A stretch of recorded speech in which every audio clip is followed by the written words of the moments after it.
The time is now to architect a life of excellence. What will we do? Who will we become? We decide today.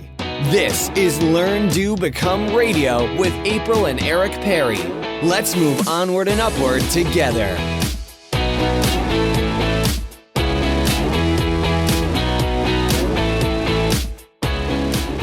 Hello and welcome to Learn, Do, Become Radio. I'm April Perry, and today we have a special guest, Dr. Matthew May, who is coming to talk to us about procrastination, how to get over it, and how to really understand why we do it. Dr. May has studied under Dr. David Burns, who you've probably heard me speak about. His awesome books, Feeling Good and When Panic Attacks, honestly solves the problem of depression and anxiety. He's amazing. And I heard Dr. Matthew May on David Burns' podcast and thought, you know what, I'm going to bring him on and let's talk and let's really dive deep into some of these struggles that all of us have. Now, I have a couple of announcements before we get going. Number one, this podcast is longer than most of the podcasts that we have at Learn, Do, Become.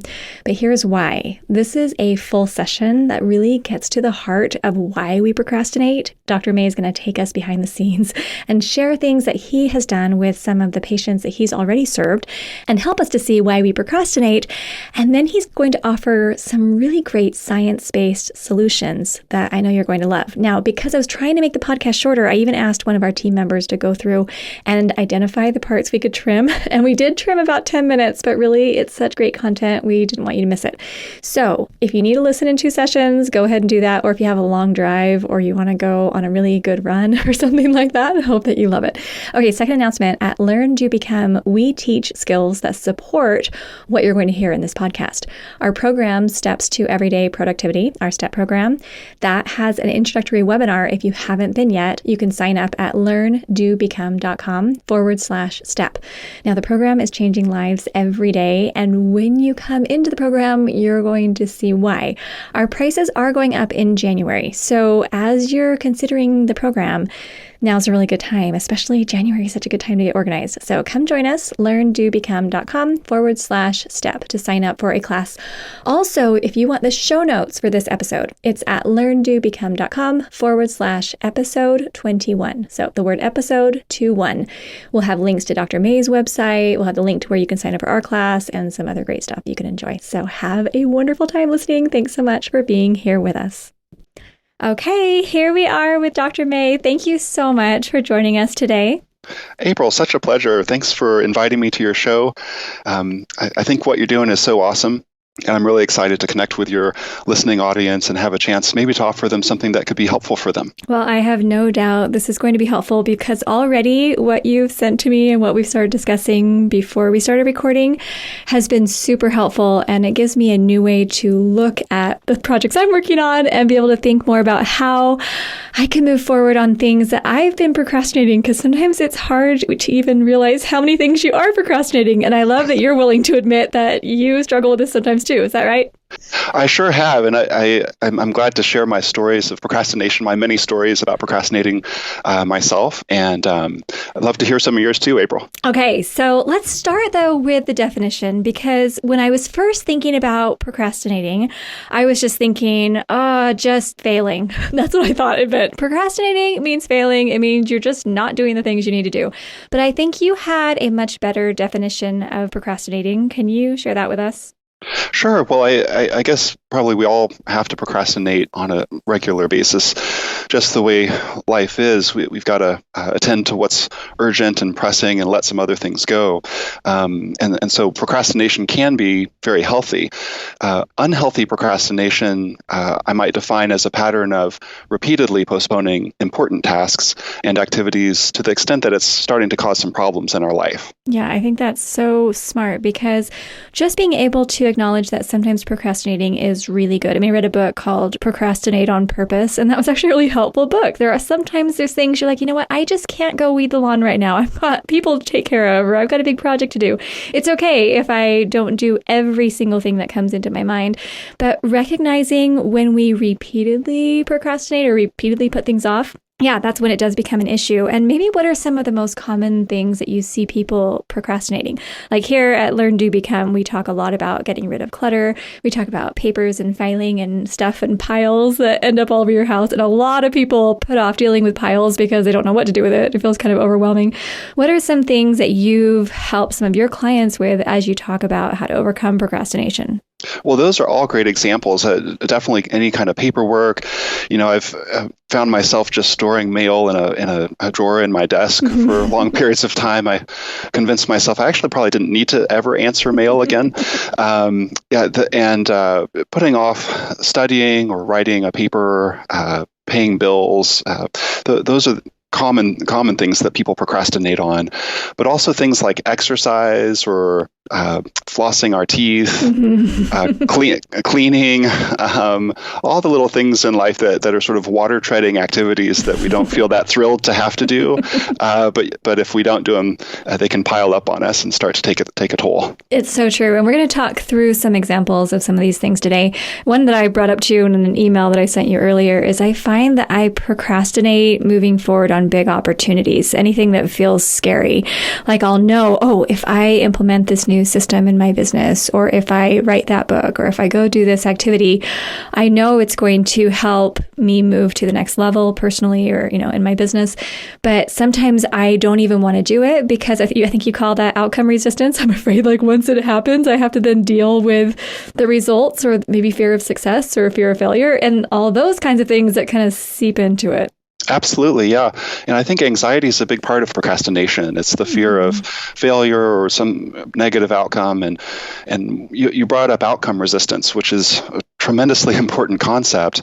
It's the idea that even if something were as easy as pressing a button, that we wouldn't want to do it for some reason like that. If we could do it, maybe we would fail, or there would be some other negative outcome. And then, of course, there's the process resistance. We wouldn't want to go through the effort required to do it. Right. And that's where it's something like maybe exercise or laundry or paperwork. I mean, people don't usually wake up in the morning and think, I want to just sit in the middle of dirty laundry all day today. That sounds so fun. So yeah, I think that's definitely something we think about. Now, I love in the outline that you helped put together, looking at why we can't treat procrastination or any other unwanted habit or addiction in isolation. Can you explain that a little bit more? I'd be happy to. Yeah. I guess one concept is that all parts of the mind are connected, and so if you're trying to work on just one part of the mind, and you're not addressing the entire mind, there are other things that are out of balance.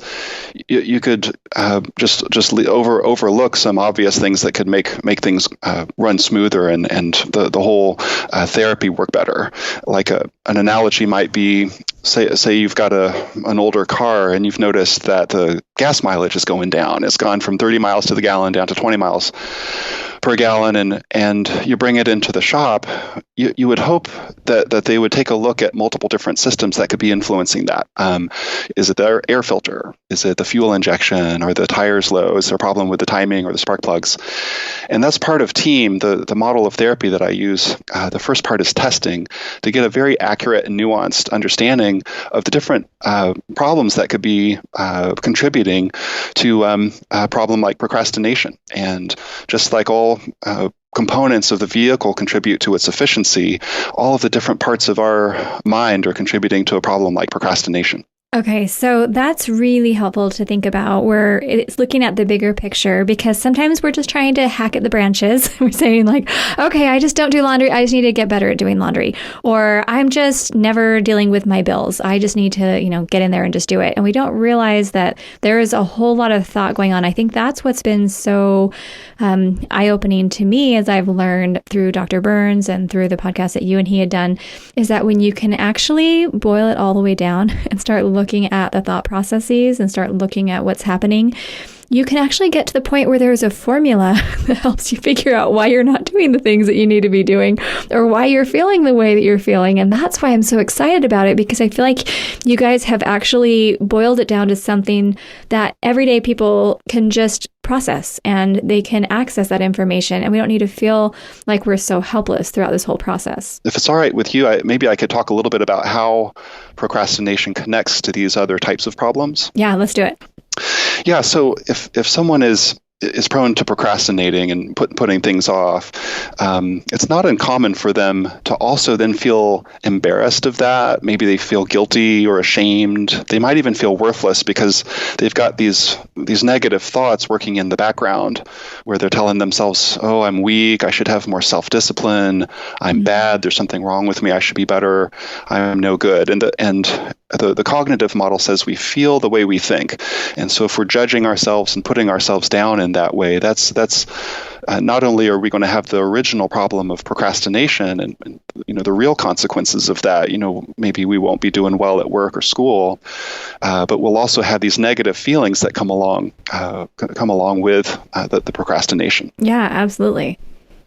And then other things can happen too, where as the deadline gets closer and closer, you start to feel more and more anxious, and that makes you more tempted to procrastinate. So that can be one part of the problem as well, is that not only is the anxiety causing procrastination, but the procrastination is causing anxiety. Well, right. And I talk to people like every day when my husband and I will be teaching classes, and people will say things like, okay, I've got back taxes I need to take care of. And what we're walking through, steps on how you can get through a project. And just even thinking about the taxes or thinking about the piles or whatever it is that's feeling overwhelming, people start having problems breathing and just start thinking, I feel so stressed out. And it does. It becomes paralyzing, where because you feel such anxiety, you don't know how to really think clearly and even know how to get started. And so you just keep putting it off. But then it starts to kill you from the inside. It's crazy. And I think all of us who have procrastinated something, whether it's an assignment from school or something bigger like a tax deadline or something like that, it is stressful, because the consequences, if you don't pay those taxes or if you don't get that thing done, it can be really bad, and it does feel scary. Okay, so what do we do at that point? If you're in this cycle and you feel the anxiety and the procrastination, what's happening next? Well, I think the first element there is just to acknowledge these feelings, to talk and connect with someone and to notice what's going on for us. We've talked a little bit about how complicated even one of these moments can be. We're procrastinating, we're feeling guilty, we're feeling anxious, and that's not even the whole story, because we can also start, once we've gone through that cycle multiple times, we can start to feel hopeless and powerless, believe that we can't do it. And so it's useful to start to use to get some listening and some empathy without any effort to help or cheer us up or fix us. I think that's one of the big errors that oftentimes loved ones make when we're coming to them with a problem, is that they start to try to give us advice or cheer us up, when we really need an opportunity to be heard, understood, and respected exactly where we are. So let me have you pause there for a second, because I actually have a question on that. So let's say you go to somebody and you say, I'm feeling so stressed out about such and such. And then they do try to just jump in and fix it and give you just a quick answer instead of giving you the empathy that you needed, but maybe you didn't even know you needed. How can you actually communicate that to somebody to help them help you? Does that make sense? Yeah. Well, maybe we can have another podcast in the near future on relationships. But just to answer that question briefly, one thing you can say is, you're such a good friend, and that's such a fantastic idea. I bet that would work. And I feel a bit embarrassed, because here I was kind of, complaining about this problem I had, and to be frank, I just wanted a little listening. I love that. The real difference between those two forms, the daily mood log is designed to address primarily the negative feelings. If we're feeling depressed and anxious and, angry or rejected or hopeless, that we've got an opportunity to write down the negative thoughts that are creating those feelings, and then identify what are the distortions, like how are these thoughts slightly twisted, and how do I untwist them? And we can start feeling quite a bit better as we gain skill at rewriting our negative thoughts into positive thoughts. When it comes to habits and addictions, though, it's kind of the mirror image world where instead of negative thoughts, we've got positive thoughts, excessively positive thoughts, like, I don't have to do this right now. There's still plenty of time. Oh, okay. I like this. Just sort of to take that one thought, it's fortune telling can create anxiety, like something bad is going to happen, but this is the flip side of that, is nothing bad will happen. Or we could kind of kid ourselves with a tempting thought like, I'll just do 5 minutes of Facebooking or Right. something like that. Those are the kinds of thoughts that tempt us into behaviors that are counterproductive, and to be able to identify those, he's got a different form with all of the positive distortions that help us identify those types of thoughts. And where can we find this form? Is that in one of his books? Yeah, you could visit his website. He's got a website, feelinggood.com, Okay. and he's got a lot of tools for therapists. So the toolkit for therapists would be one place that you could get that. And any therapist who practices team therapy, which you could find you could search by zip code for a therapist near you at feelinggoodinstitute.com. Because I love what you're pointing out here. And I think what it does is it starts to open up my mind to realizing things that I may be doing or may have done in the past, even just in my relationships. Things like as a mother or as a wife, it's easy to say, I don't really need to go sit and talk with my kids when they get home from school today because, I'm sure they're fine. We can talk later. Or I don't really need to invest in my marriage. We don't really need a date night, or we don't really need time together because I'm sure everything's fine and we can do that later. Even just things like that, where when you're trying to build strong relationships or you're trying to invest in people, I think so often we kind of kid ourselves like, they don't really need me. They don't really need my time and attention. But that's when families start falling apart. And that's when your marriage starts falling apart, when you're not nurturing and you're not giving it that attention. But I didn't even think about procrastinating because you have all this positive fortune telling, I'm sure everything will be fine. I never even thought about it. So I think that's super helpful to be watching for that. April, that's tremendous wisdom. Thanks. Yeah, I've oftentimes reflected on something David once told me, that the cause of all our problems is excessive optimism. That's so smart. Such a good way to think about it, because we just don't often. So, okay, let's keep going. Great. So one of the things that you brought up was this idea that we can have a moment in time where we're struggling, and then we can understand within that one moment everything that we need to know about our thoughts and our feelings and our behaviors in every other moment in time. That's the specificity concept, that when I'm working productively with someone, it requires that we hang our hats on one moment in time and understand it really, really deeply. And then once we figure out the tools and the skills that will help that individual in that moment, those same tools and skills will always be effective for them. Okay, so what you're talking about is a specific moment, for example, when I would be procrastinating something specific. Is that what you're talking about? Right. So I'll give you an example from my own life. Okay. It was pretty ironic, really. It was when I was in medical training, supposedly at the height of my abilities and knowledge and all that. I was, on this surgery rotation. And I don't know if you've ever seen a surgery operating room, but it looks like something out of science fiction. It's incredibly high tech, and they're doing things with robots, and it looks like they're creating some kind of space probe that's going to colonize Proxima Centauri. It's really wild. And so I'm doing that by day, and then by night I can't do my laundry. Okay, I love this. And it went on for months. and the laundry pile in my closet just became this menace to me. I became terrified. I just opened up my closet door for long enough to just throw the next pile of dirty clothes in there and then slam it closed and drive off to Costco to buy more underwear. and it hit me in every dimension. I felt, ashamed of this. because I was just certain that if people found out, they would think I was a loser.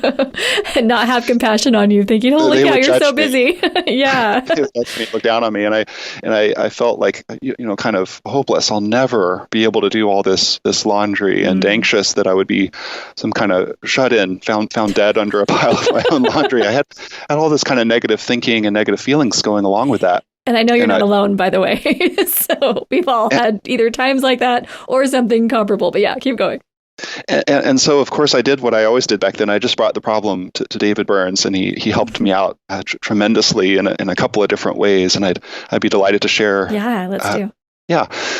Well, one thing that he's developed is this tremendously powerful tool. It's humble, but it's just a way of noticing what's really wonderful about a human being when they're procrastinating, or when they're feeling inadequate. Which sounds like a crazy question to start with, because obviously the reason we're talking about this is because we don't feel wonderful. So when you ask the question, well, what's wonderful about this? It really makes you think, and you have to flip it. But I've heard you do this before. So let's talk about it, because this is where it's eye-opening. And I want each person listening thinking about what you're procrastinating to do the same thing, thinking, well, what's wonderful about this? Okay, let's keep going. Well, and in fact, so I've met a lot of procrastinators in my day, and I can tell you some common themes that I've observed is that these folks who procrastinate, they want something. They don't want to live just a mundane, boring existence. They want a life that's different, not measured in teaspoons and saucers, but and so it's maddening to them when they're confronted with just a grind task, something that's just boring and dull, and they tend to be quite. They want new things. They're adventurers. They want something really thrilling, and to get everything they can out of life. And I love that about them. And then I also love that they tend to be inventors and kind of creative types. They're looking for a different way. Like, it's 2017, right? We should have robots that do all of our laundry for us. By now, they're objecting out of general principles, and good on them. And so I just kind of like how they're sticking up for themselves and being creative, and then if they've got these other kind of negative thoughts, like one of my thoughts when I couldn't do my own laundry, it seemed very realistic to me. I'm just totally incompetent. I believed that. And then if we look at that kind of thought, that's a thought that tends to cause, worthless feelings, which are at the core of depression. It's also that way of thinking, it's showing that we have high standards. Right. And there's some truth in it. We are failing. And so we're being honest with ourselves. And that shows we have integrity. And it shows that we're introspective and we're self-aware. We don't want to settle, and that we're motivated to improve. And so the idea is to kind of give each thought their day in court, and to understand what's the positive aspect, the beautiful thing about an individual who's telling themselves something like this. Another example might be the idea, like, I can do my laundry tomorrow. That's a classic tempting thought, and that's showing us something beautiful about that person too.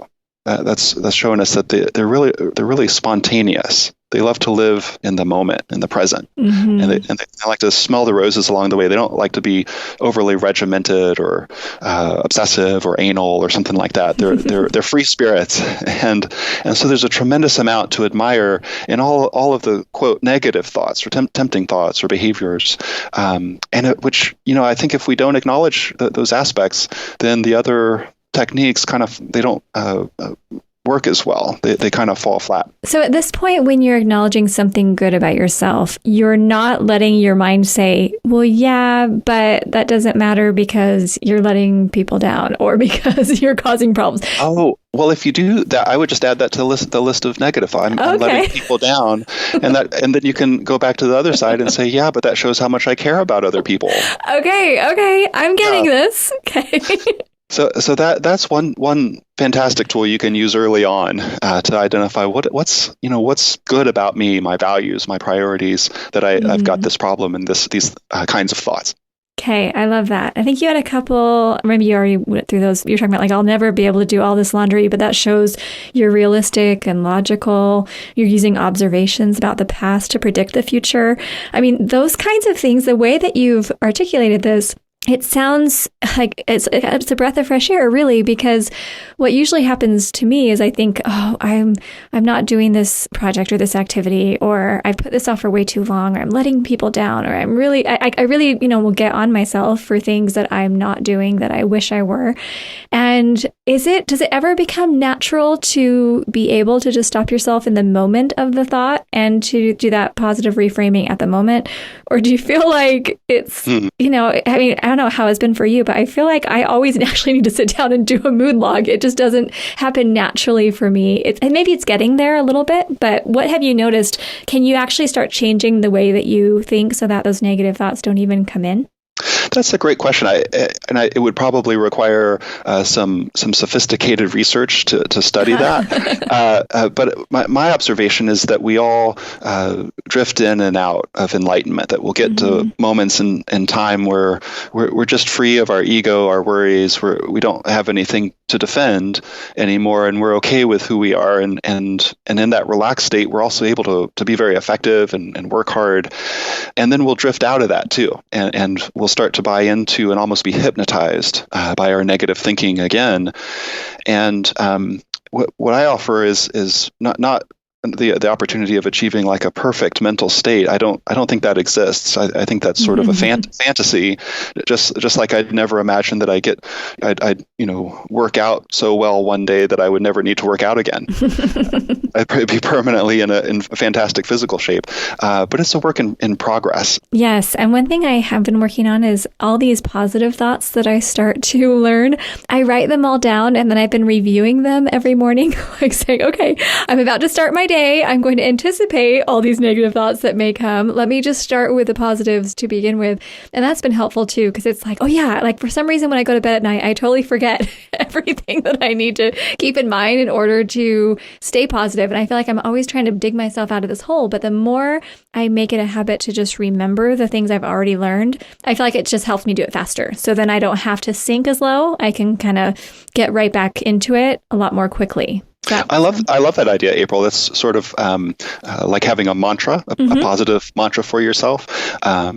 Oftentimes when I've worked with someone for a while, I ask them to do a daily mood log just on what they would imagine a relapse would be like. I love that. Okay. And to all the negative thoughts that'll come up during the relapse, like, oh, this means the therapy didn't work, and I really am a hopeless case, and I'll never get better, and that kind of stuff. And then to hold on to that, and like, in case of break glass, in case of emergency, pull that out when you're having your relapse, so you can remind yourself, refresh yourself on what it was that you knew when you were in this enlightened state. I love that. Okay, let's jump into the paradoxical decision making, because this is a whole new fun thing that I've been learning about. That's great. Yeah, paradoxical decision making.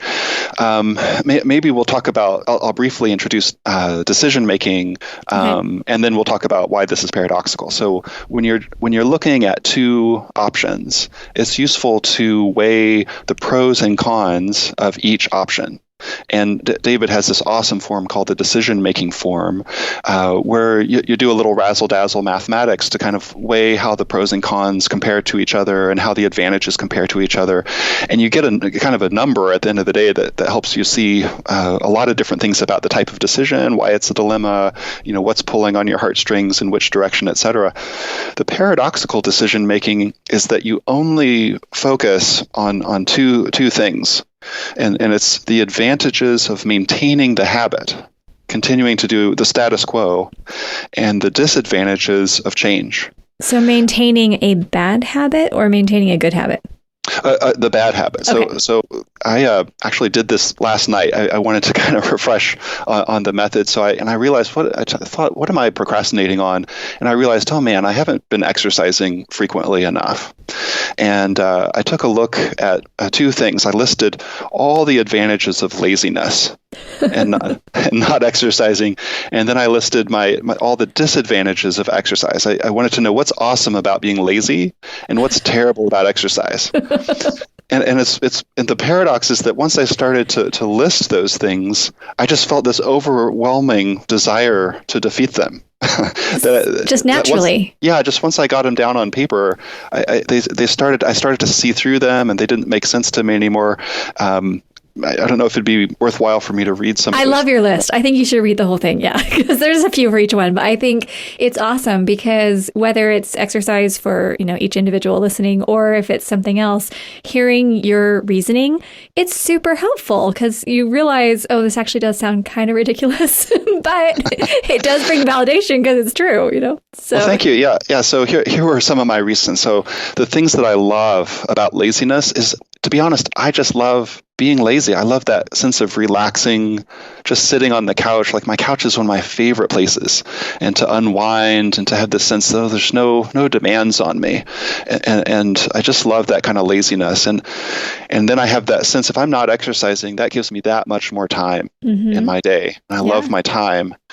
And then, I don't know if you've ever noticed this, while I'm on my couch, sometimes I love this thing called a remote control. and I can turn on the television, but there'll be like these annoying commercials by Nike that say, just do it. Right. And I want to say, I'm doing it right now. And I'm rebelling. I can be my own person, right? Everyone in the world saying, oh, you got to exercise, but not me. I'm a rebel. And I like to be a rebel, and I'm free to do what I want when I want to. And then I'm also kind of neurotic about my health.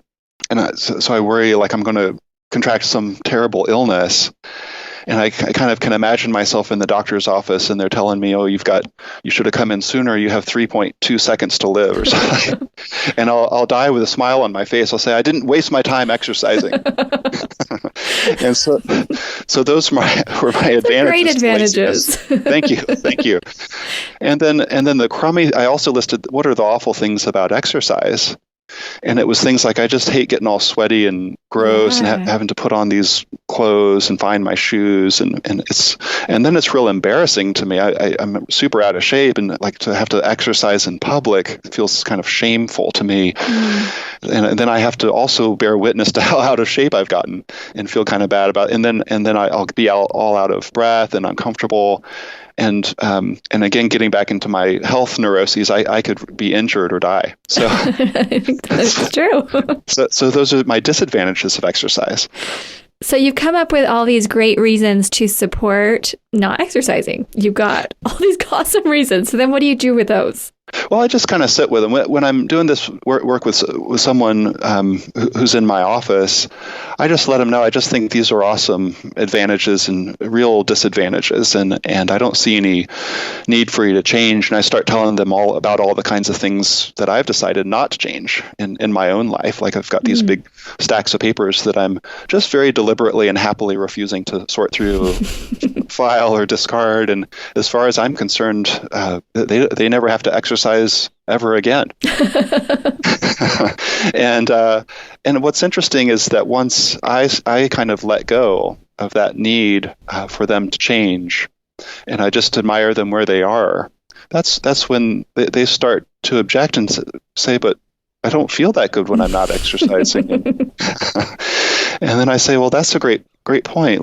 Let's write, we've got this other blank quadrant here. We could write that down here. Because they don't want to go home at that point. They're like, I came to you for help to get over this.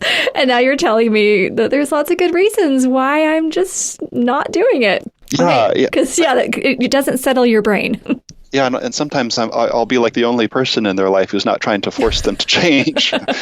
and they start to kind of ease up a little bit in that push-pull dynamic.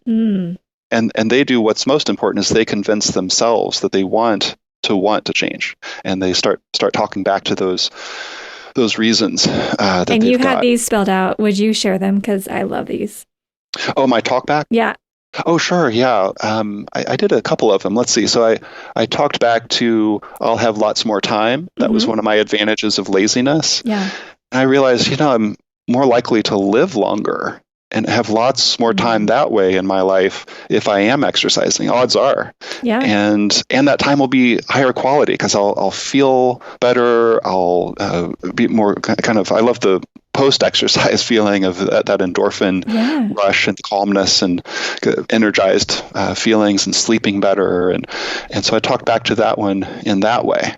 And then I talked back to the idea, I can be my own person. Like I'll be a rebel. Mm-hmm. It's like, well, I'm still making my own decisions. Yeah. I can just choose to be a person who exercises. And that's still me. It doesn't take anything away from me. And I talk back to each of them, and that sort of segues into another technique, the devil's advocate. Yeah, let's do this. Technique. And the idea there is that if you focus on, something you're procrastinating on or some kind of habit or addiction, what you do is you write down all the tempting thoughts. You imagine that you're about to get down to work on whatever you're procrastinating on, but poof, the devil appears on your shoulder and he starts to tell you things like, oh, you can do your laundry tomorrow. Mm-hmm. Or you really don't feel like it. You've had such a tough day. You deserve a break. Ice cream would be better. Yeah, just a one spoonful of ice cream is something you need right now. And those kinds of tempting thoughts will kind of determine how you feel and determine how you behave. And once you've written those down, then you can see if you can talk back to them, see if you can debate with them. And this is a bit of a skill to be able to do that. I tell folks beforehand that there are two ways this can be done poorly that will actually be to their detriment. Okay. So like if they're trying to quit smoking and they say, oh, I'll just have one cigarette as their tempting thought, and they try to talk back to that and say, well, cigarettes will give me cancer. Now they're scaring themselves. They're trying to scare themselves out of smoking. And what will a smoker want more than anything when they're scared? A cigarette? Yeah, so it's going to backfire. Oh, got it. Okay, so how do you prevent yourself from doing it wrong? Well, first let me just describe the other way it can go wrong. Yeah. So the other way is you can guilt trip yourself. You can, I'll just have one cigarette. You could try to talk back to that by saying, well, that would mean I was a weak loser. Oh, okay. Pathetic wimp who can't even resist smoking. And and again, so what will a cigarette smoker want more than anything if they're feeling depressed and guilty? Right. So that would be ineffective ways of talking back to a tempting thought. Wise fellow once told me that he's never seen somebody give up something for nothing. That we've got to find something we want even more than a cigarette or those 5 minutes of emailing or whatever we're going to do while we're procrastinating. And so effective talking back is when we're identifying something we want way more than these next 5 minutes of being lazy. And so it'll be things like, I want to have like a clean floor that looks great and to have that sense of accomplishment. And I want to feel healthier and have more energy. When you're talking that way back to your negative thoughts, I want to have clean lungs. I want to feel in control and in charge of my life. I want to feel confident that my teeth are bright and my breath is good and I'm attractive, and so when you're using those, you're basically fighting fire with fire. You're fighting temptation with an even greater temptation, and that tends to be the most effective form of talking back. Okay, I love this, and I'm just thinking of all these ways to help my children to implement this, because there's so many times where I'm training my kids. We'll do role plays. What if someone were to offer you drugs? What if someone asked you to do something compromised your values? Like, we're going through, we'll do role plays with the kids. But I think being able to identify, hey, what do you think are the tempting thoughts that might come to a child who's in this situation? What do you want more? And helping the kids identify that. I think that's like a great little parenting exercise to do as a family. Have you had children do this before with their parents? Totally, yeah. The kids are actually really, really good at this. I had a colleague that I was working with for a while at Columbia, and he taught his children about these automatic negative thoughts, or ants. And then he would kind of figure out what their ants were when they were feeling down, and then he would say, "Do you want to stomp on some ants?" And they'd say, "Absolutely." And he'd just give them their negative thoughts. He'd say something like, "Oh, your friends don't like you," and their kid would talk back and say, "Yes, they do. Amy just the other day invited me to her birthday party." Interesting. Actually, children are so creative and thought. They have tremendous wisdom, and I think it's good to kind of learn those skills early on. I wish I'd learned these skills. Oh my gosh! Well, I was just thinking, everything that you're describing now. I thought if I had learned these when I was younger and had just been trained, I just think it would have helped me overall just to feel more confident in my decisions, to not be stressed. I mean, I think there's just a lot of different ways it would have improved my life. So I definitely want to teach my children, help them have these skills. Okay, but let's keep going because this is fantastic. So with devil's advocate technique, do you actually write it down on paper where you write down all the tempting thoughts and then you come with up with a solution, or not a solution, I guess, a way to talk back to yourself in an effective way? Precisely. Yeah. Most of the exercises I do on paper. What I've discovered is it's kind of like trying to do long division in my head. I'll get kind of lost in the details. But if I've got those thoughts trapped on paper, then I've got some power, and I can usually, even if I can't talk back to them right away, I can get them the next day. Yeah. Well, I love this one that you said about laundry, where you'd said, like, I've had a tough day, I deserve a break. And whether that's laundry or taxes or decluttering or whatever, that's something that I know I've said to myself, oh, I've had a tough day, I deserve a break. Or I don't want to eat vegetables right now, I've had a hard day, I'd much rather have a candy bar, or something like that. Like, I deserve that, right? That's right. But I love how you replaced it with things like, well, I've had a tough day, but I'm strong and capable, and I deserve a nice place to live, meaning I get the laundry cleaned up, now my home is going to look nicer. Same things. I deserve a healthy body. I don't need to eat that candy bar. Like, I love that idea of really emphasizing what you deserve, which it's, sometimes seems like, well, I just want what's easiest in the moment, when you can just pause and remind yourself that there is this bigger picture that you're working towards. Right. Absolutely. Okay. So I love that. Okay. What's next? Well, there's so many methods that we could go through. We've got over 50 methods in the team model. But one that is kind of humble is something called the problem solution technique, where once you've developed a kind of a commit, you've talked back successfully to the tempting thoughts, and you're starting to feel real motivated to have a breakthrough and to recover and to see change happening in your life. I kind of recommend this problem solution technique, because what sucks more than anything is to have that desire to go start your exercise program or something like that, but then to stumble right out of the gate because you don't have running shoes or something like that. Right. And then it's kind of like an instant relapse, and you get kind of frustrated. So it's nice to in advance identify anything that could be a problem that could cause you to stumble, and then just find a solution. So this is another 2-column technique. You could just write down, maybe I don't have quarters to do my laundry, or I'll forget, or my roommate will be showering and I can't use up the hot water. Any kind of problem that could interfere with your commitment. It's worth just taking a moment to work through that in advance. This has actually been really helpful to me. I forget what book I was reading, but I was hearing about this idea of looking even at the worst case scenario and identifying, okay, what if the worst thing happened?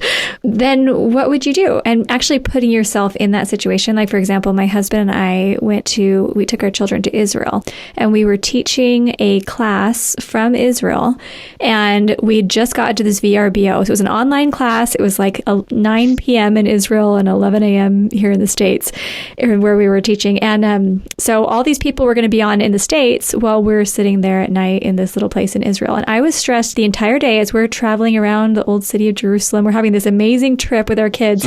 The whole time I'm stressed out about, what if the internet doesn't work tonight?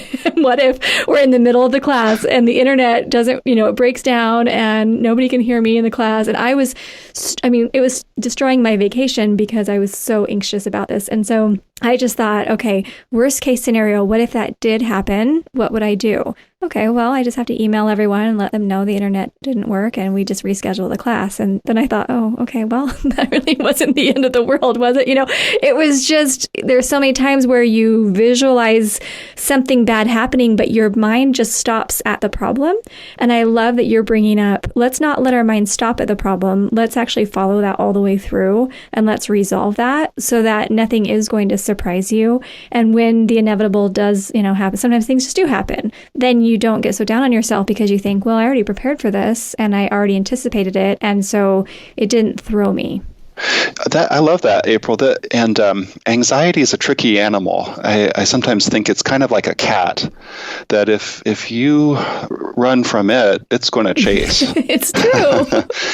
But if you turn around and face it, look it right in the eyes and take a few steps towards it, your anxiety runs from you. Mm-hmm. And what you were doing there was just to go into the anxiety, to turn the tables on it. And there's actually a method for treating anxiety called the what if technique. Okay. Where you just take one anxiety provoking thought, like the internet won't work. Well, what if the internet didn't work? And then you write that down, and then you say, well, what if that happened? And it usually ends up in some catastrophic thing where you're homeless on the street. and for one thing, it starts to seem kind of ridiculous. Right. And then it's also a process of you're facing the fear. You're right. And just through that, you're starting to desensitize to it, and those concepts become less scary. We can kind of get bored of anything, and so the more time we spend in dwelling in our scary thoughts, the less interesting they are. They start to become kind of boring as well. Yeah, absolutely. And I wasn't trying to derail it from the procrastination, but I think it all kind of works together, right? I mean, even things, I'll just share one more real quick one, then we'll move on. But I was procrastinating having a conversation with someone about, just kind of tricky subject. And I don't like conflict, and we're going to talk about that in the future. So that'll be for another podcast. But I have a really hard time with conflict, and I don't want someone to be upset. And the thought that was always happening in my mind was, well, if I talk about it, they're going to yell at me. And that was always how it ended. They're going to be yelling at me. And I just pictured myself sitting there having someone yell at me. And that's like the worst thing to me. But when I actually kind of followed that, like, okay, so let's say they do yell, then what? Like, well, okay, then they yell. I mean, like, they're not going to yell at me the rest of their life. Like, they're finally going to have to calm down at some point, But it was just helpful for me to kind of follow that and say, okay, so what if they did? That doesn't mean that I'm going to blow up. It doesn't mean that I'm going to be destroyed or, I just started creating these scenarios in my head. And I think when you actually do put it on paper, like with this problem solution technique, you're actually writing things down. Like, I love this. Like, I don't have laundry detergent. What if that happens? Okay. I don't have quarters. What if there's no hot water? I mean, you're anticipating these problems. And when you see them written down, it almost does seem silly because you're like, seriously, I can figure this stuff out. This isn't that hard to overcome. Exactly. Yeah, that's one of the ideas here, is to demystify it and to take out the anxiety. The next method we'll talk about, I think, is also doing that to some extent. The anti-procrastination worksheet, or what David used to call little steps for big feats. If it's okay, I could take just a minute to explain that tool. Yeah. So maybe the kind of the learning point here, something David told me was, he said, well, what's the problem? And I said, I can't do my laundry. And he said, well, that's okay, because nobody has ever done their laundry. And I kind of looked at him like he was a three-eyed toad, not understanding what he's talking, like he was a three-eyed toad, because I couldn't understand what he was talking about. And he said, well, you can't just magically do your laundry, right? You have to take one small step at a time. Yeah. What would be the very, very first thing you'd have to do on the process of doing your laundry? And I said, I guess I'd have to put clothes in the laundry machine. And he said, no. Are your clothes in your hands right now? And I said, wait a second. Yeah. Well, I guess I'd have to go home. He said, there, now we're talking. Let's write that down. And I said, once I was home, I'd have to walk into my room. He said, good, let's write that down. Good. And then I'd have to open my closet door, and I'd have to pick up one article of clothing. And then it just totally demystified the process. I wrote down the whole thing, and I realized, God, each of these steps is so easy. There's none of these things that's hard. I could do any of these in my sleep. And the worksheet has a space where you write in how difficult you think this step will be from 0 to 100, and that's your and that's your prediction. And then it treats it as an experiment.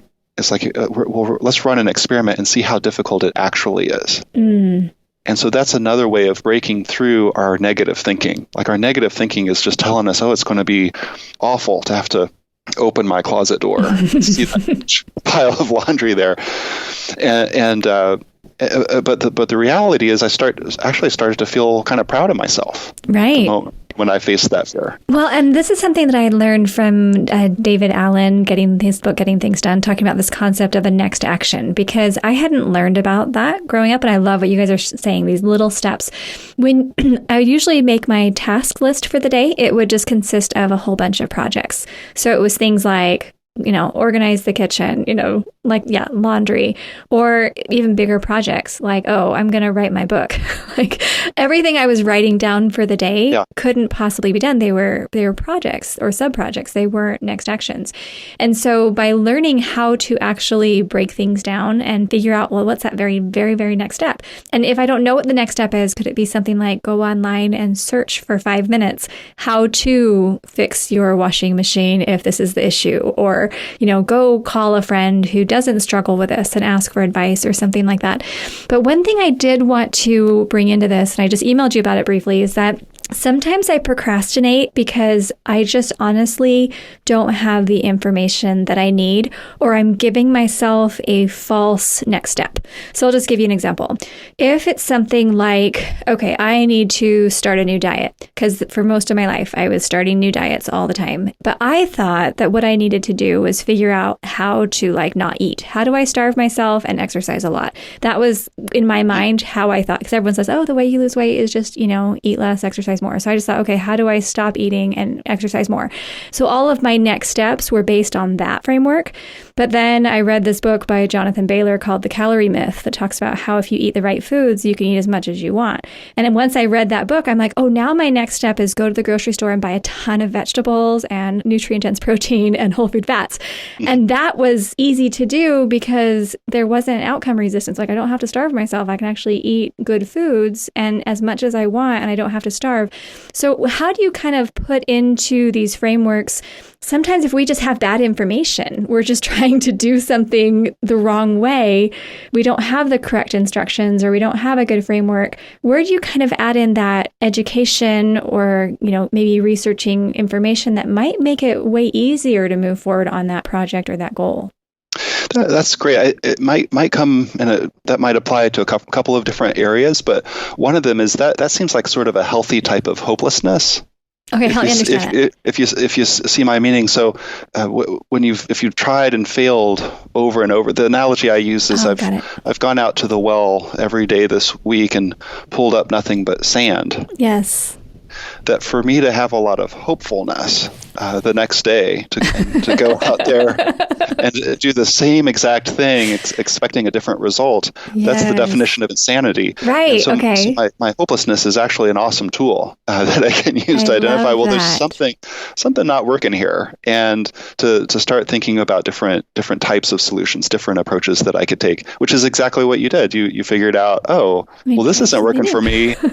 Let me go educate myself. What do other people do? How do other people approach the same problem? I love how you just explained that. And the thing is, I notice that a lot with people who will come to our classes, because we actually teach people how to organize files and papers and tasks and things like that. And that's something that once we teach them the system, I'm like, I know once you learn the system, your piles are going to go away. I know 100% because it's just like a step-by-step process. It works really well.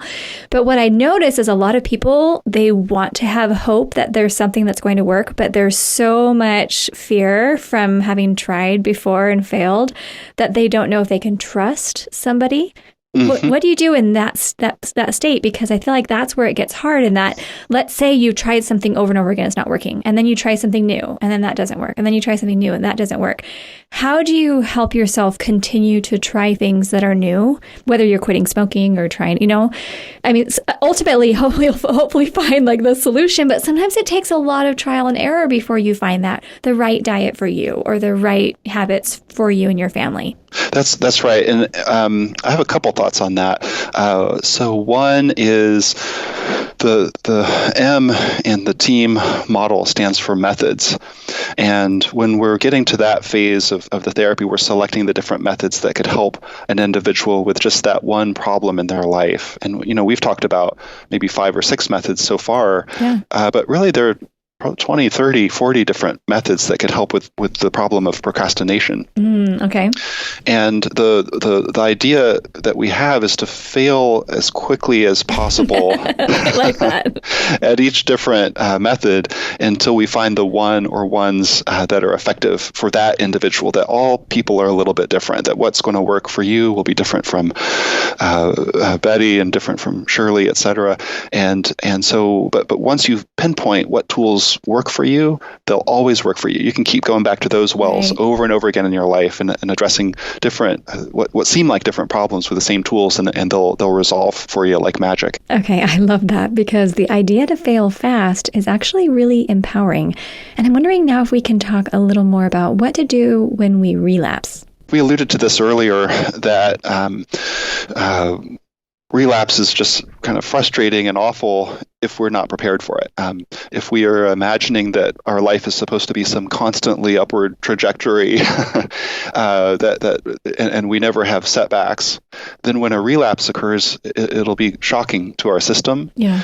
And the kind of ancient Sufis, I think the wise men in India, recognized that this was a common problem in a person's emotional or spiritual journey in life, that they would get kind of troubled by these setbacks. And so they created a game for children where you kind of spiral upwards. And sometimes you make great leaps forward, but then you can also just shoot back right down to the bottom of the hill unexpectedly. And Milton Bradley like Chutes and Ladders? It's the game. They adopted that as Chutes and Ladders. Got it. Okay. That same game, and it's really describing this process of relapse. And so when I'm working with someone and they've recovered and they're feeling great, they've overcome their habit or their depression or their anxiety, I don't want them to leave the door to walk out and end therapy before we've discussed relapse, because if it comes upon them and they're unprepared for it, it'll be way worse. And I've seen examples of this where I had treated a fellow, for example, with a bridge phobia. He was terrified of driving over bridges, and in the Bay Area, that's a real problem. Oh, yeah, huge problem. Yeah, he was driving like 50 miles out of his way per day, sometimes to commute to work. And I was seeing him in the first session, and I said, well, when would you like to recover? And he said, as soon as possible. And I said, did you drive here today? He said, yeah. And I said, do you trust me? And he said, yeah. And so we got in his car and we drove over to the Dunbarton Bridge. And we just drove back and forth until his anxiety was gone. So were you driving or was he driving? He was driving. And, oh, wow. And he was cured that day, and he was super grateful. And then he came back to me like a month or two later, and he was so angry with me. He was just outraged. He told me what a fraud I am and what a jerk and a loser I am. And I couldn't believe it. I thought I'd done this guy a huge favor, but in fact I hadn't, because I got to talking to him, and he said, well, my bridge phobia is back and it's worse than ever. I can't even think about driving over a bridge now. And I said, so what happened after you had that great breakthrough when we had our first session together? What happened after that? And he said, oh, well, I didn't have to. I was on vacation, so I didn't have to drive over any bridges, and so I didn't do any homework of any kind at all. And sure enough, his bridge phobia came right back, and so we just went out and we repeated the exercise, and then I gave him the instruction. You'll have to drive over at least one bridge per day for a week, one bridge a month for a year, and then you can space it out a little bit more. And he's been cured ever since. But the idea is that we've got to keep working at these problems in our life. And so when I'm doing relapse prevention, I'll ask a couple questions. Just to kind of offer some education. I don't expect people to get the answers right, but I'll ask them, how would you define a relapse? And we try to get to a definition of a relapse where it's just 2 minutes of feeling tempted back into procrastinating. So it's just like the thoughts of procrastinating are starting to come up. And then I said, what percentage of people will relapse? and they'll guess, and I'll say it's higher, and they'll guess, and I'll say it's higher, and then they get it. They say, oh, it's 100% of people. We all relapse, and that's a bitter pill to swallow, but that's what the game Chutes and Ladders is about, and we all relapse. I think that's the story of Sisyphus too, and then I'll kind of notice, and when you relapse, there are two options. Which do you think is true? Will you think to yourself, hey, no big deal, this is just a relapse. I'll just do the same techniques that worked for me last time, and I'll be recovered in no time? Or will it seem really true that you're a hopeless case? and why didn't you realize it sooner? And that there's nothing that can help you, that this isn't based on distorted thinking, this is based on the reality of being worthless. And they realize, oh, it's the second, really, that when relapse happens, it's hypnotic. The thoughts just come at us full bore. We don't take a step back. We slide all the way to the bottom of the hill. Relapse really sucks. And that's why it's required to pre-commit. Even if you're convinced during a relapse that nothing will help you, I say you absolutely must, before you end therapy, pre-commit to breaking out your mood log or whatever tool it was that helped you when you have a relapse, and demonstrate to me that you can have a relapse and get over it on your own. I love that. And then I ask them, when do you think I would like you to relapse? Like tomorrow? Well, that's too far away. Right now? Right now. I'd like you to relapse immediately so we can practice the skills while they're fresh in your mind. See, that's so comforting. I love that. So the idea is to get to a higher level of recovery is where you're no longer worried about relapse. You're not trying to grip with white knuckles onto your recovery, because that's not recovery. Right. Right, that's anxiousness in and of itself. We're afraid of losing that state of peace of mind, and that's not peace of mind. And so the next step in recovery is to be able to be comfortable with relapse. Realize that's just part of the game, and I know exactly how to get back on track when it happens. Yeah, I love that, and I think like Dr. Oz, who's he has his show and he's on Oprah a lot. He would talk about these U-turns. When you start to eat something you shouldn't eat, or you make a wrong choice, just making that U-turn and just getting right back on. And I think that what's so comforting to me about that is thinking about mental health as a parallel to physical health. That just makes so much more sense, because like you were saying, you don't just exercise once and eat one healthy meal and then you're good to go. I mean, you have to do that consistently. And no one has a problem saying, oh yeah, I go to the gym every day, and yeah, I eat vegetables every day, or, I'm always preparing healthy foods. People just know that's a part of life, to take care of your physical body. But then mentally, somehow we expect ourselves to just naturally be totally mentally healthy and to naturally stay totally mentally healthy. And when you compare the two, that just actually seems kind of ridiculous. It seems much more logical to have to practice. Yeah, that's the excessive optimism problem there. Yeah.